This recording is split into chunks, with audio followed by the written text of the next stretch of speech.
Mark Carney's first budget is coming in the middle of a trade war, with tariffs hammering key sectors of the Canadian economy. And as the Prime Minister looks to sell his fiscal plan, he's being called out by the Canadian Federation of Independent Businesses. Here to discuss is CFIB's Ryan Mallough. Ryan, thank you so much for being here with us. Thanks for having me. Let's start with the details released yesterday in this budget here. What stands out to you that's disappointing? So I think really this budget's about what's not there. I think we really wanted to see a big generational swing, and for us that would have been lowering the small business tax rate. Currently sits at 9% federally.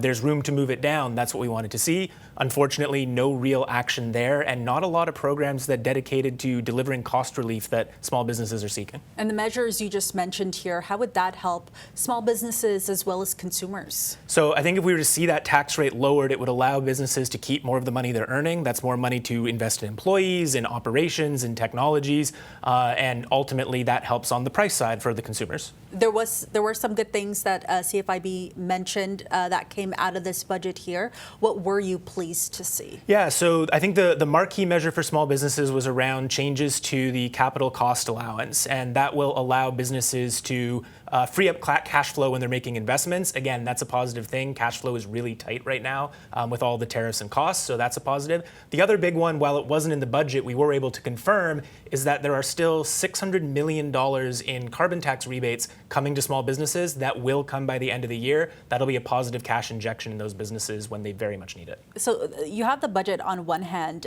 but talk a little bit about how the measures announced, or the lack of measures, as you say, not announced in the budget here, how would that continue to impact small businesses and then that trickle down to consumers as well?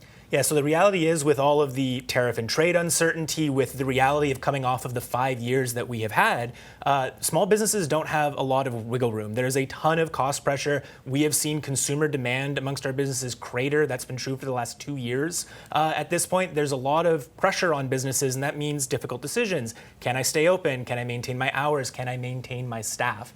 Without seeing any help there, the only real mechanism that a lot of businesses have to adjust is to raise prices or to hold prices where they are, which consumers don't necessarily want to pay. Everyone's feeling it in the pocketbook, and it sort of gets cyclical after that. It's a bit of a nasty cycle where consumers, the demand isn't there, but the products are too expensive, so the demand's still not going to be there. Puts a lot of businesses in a really tough spot. Yeah, and if we can also talk about, because this budget is coming amidst these tariff negotiations. At this point, we're being told that there are the two sides are not speaking here.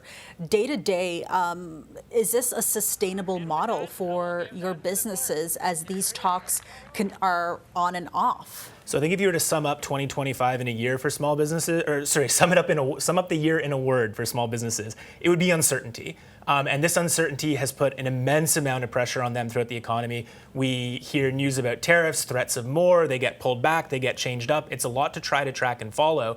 We know that the government has collected between $6 and $7 billion in counter-tariff funds. We were hoping to see an announcement in the budget that those would be released back to the businesses that were hit by that, and there was strong impact from small businesses. Unfortunately, no real action there, no real relief, and not knowing when a trade deal is going to be settled makes it really tough for businesses to plan, a couple of weeks, let alone a couple of months ahead, and figure out where they're going to be, next year. Yeah, the Prime Minister has, told members of the public, he said, be patient. This isn't something that's going to be coming right away, but it's obviously still impacting some of the businesses here. As you take this budget into consideration and you look through the measures that are included in this budget here, overall, what's your message to the federal government? Because, the fiscal plan has been released, but perhaps there's wiggle room going forward? Yeah, I think ultimately we need to see more. Small businesses across the country are under a tremendous amount of pressure. They are combined the top private sector employer. This is a small business economy.